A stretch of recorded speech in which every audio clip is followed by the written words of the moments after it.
What's going on, guys? It's Adam here, and today I'm going to be talking about the OnePlus 7 Pro 2 months later. How does it hold up now in 2020? So right off the bat, I'm just going to start with, guys, thank you so much for now almost, I think, over 80 subscribers now. We're getting so close to 100, so thank you guys so much. But anyways, let's get started with the display and also the design. So, looking at the display, it is a beautiful display, and as you know, I got a new OnePlus 7 Pro without screen burn-in, so it just looks beautiful. And what I noticed with the one with screen burn-in is that had actually a lot lower brightness. So I think I talked about brightness in the previous video. In the previous video talking about the OnePlus 7 Pro, I think OnePlus 7 Pro 1 month later, and I said the brightness wasn't that good. The brightness on here is actually very, very good, and I could turn it up super, super high, and you can see it's ridiculously bright, but I don't want to keep it like that for the video because it would just be too bright. So yeah. So talking about the design, you can't really see it because of the spec case, and I really, really, really like the spec case. But the problem with some of these spec cases, and I've had spec cases before, is that these little lines here, rubber lining, like all across here, they sometimes kind of break off, and specifically, I have that right there. But overall, the design without the casing is really, really nice. We have glass on the back, aluminum on the sides, and glass on the front. So the display is a 1440p 90Hz display. So this is a very, very clear and very good display, and I believe this has 534 pixels per inch. Oh, shoot. This has 534 pixels per inch. So very clear and yeah. Very nice, and it is Retina, so like way higher than Retina. And it is AMOLED, and it looks very good. The only thing about these AMOLED panels is that with my previous phone I had screen burn-in, and it's actually pretty easy to get screen burn-in on these AMOLED phones, so just something to keep in mind. So how is the performance on here? Well, if we look at settings, let's go to settings, and we have a Snapdragon 855, 8GB RAM, and 256GB of storage, and Oxygen OS 10.0.3. And what I could tell you about the performance is that it's really good. Opening up any kind of app, let's just do a little test right here.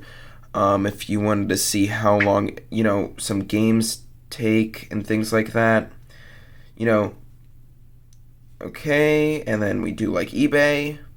There you go. Alto's Adventure.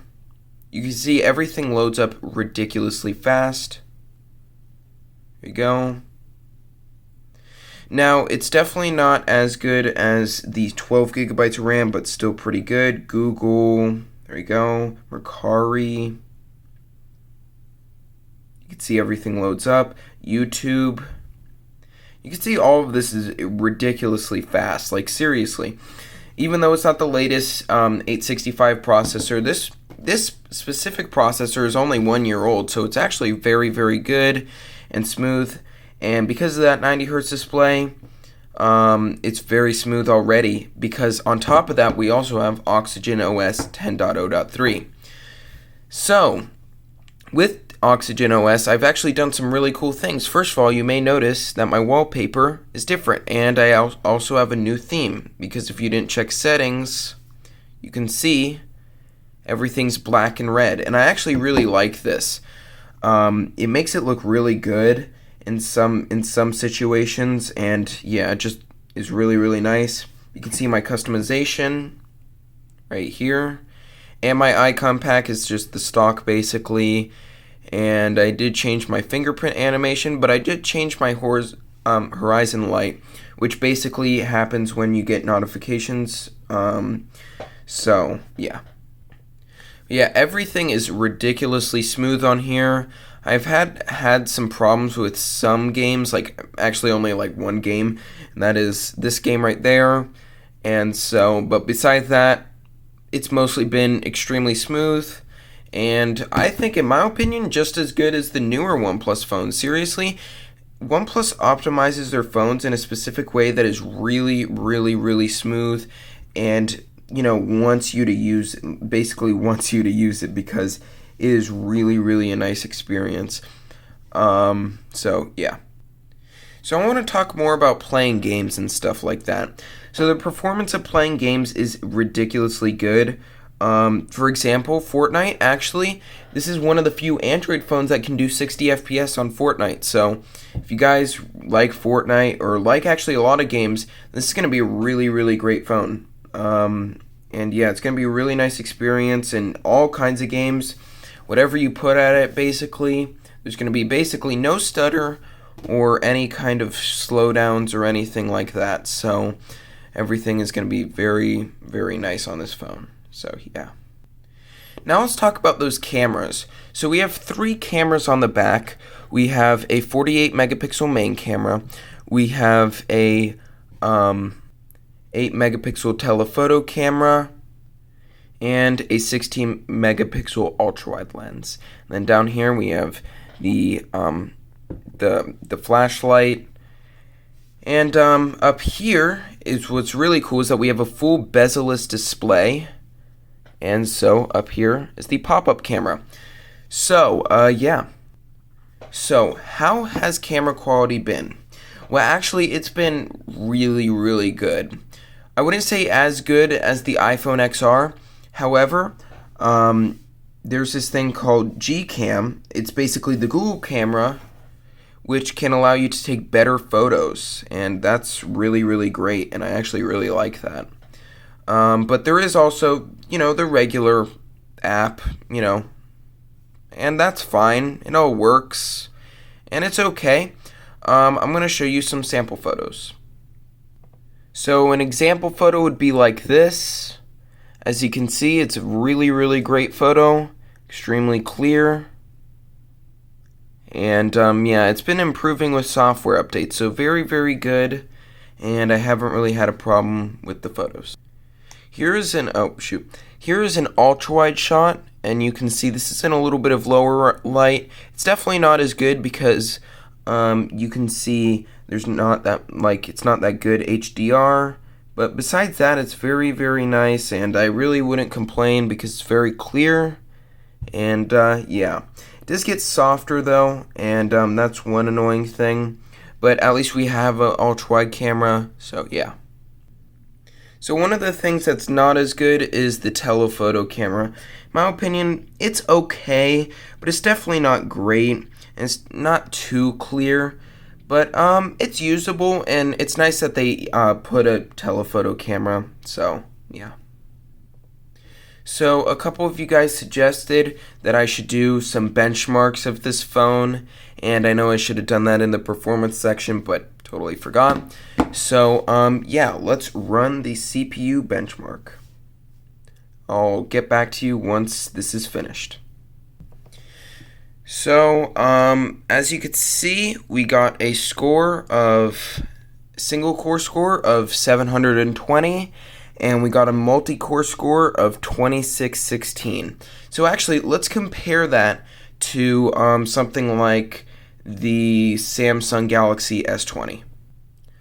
Okay guys, so this is the Samsung Galaxy S20 Ultra, and that gets a score of 1812 and 2700. So going back to the OnePlus 7 Pro, a score of 720 and 2616, that is really not that far off.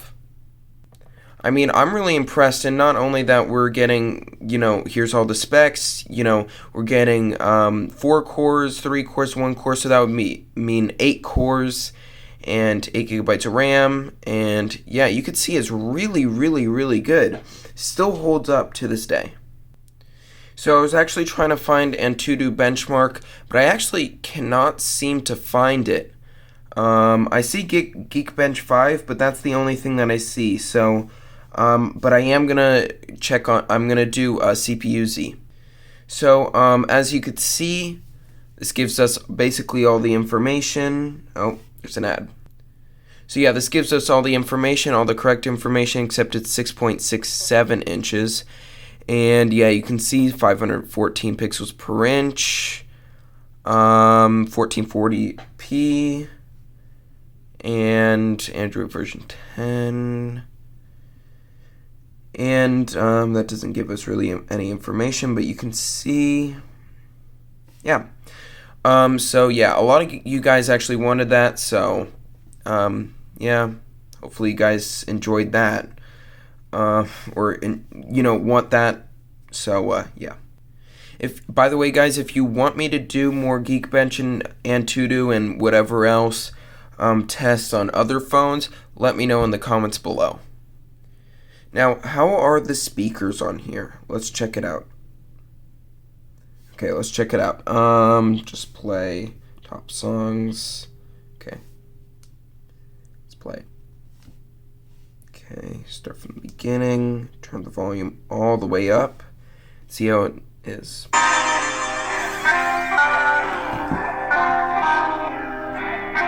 So this is dual speakers.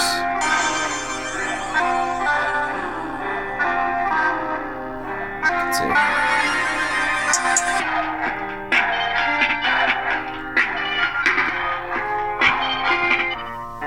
Let's go.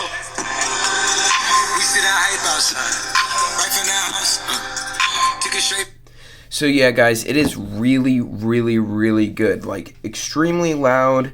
There is Dolby Atmos speakers on here, so really, really good. And I have really nothing to complain, because not only do we have a speaker grill here, we also have a speaker grill on the top, so dual speakers. So the last thing I'm going to be talking about is this worth it in 2020? And I would say yes, completely. And here's why. I'm going to give you a little bit of a reference point. You can find this refurbished or, used.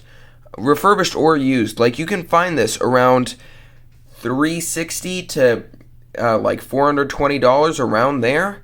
That is a really, really good deal, considering that phones such as the Galaxy A71 is $399, and also the iPhone SE is $399.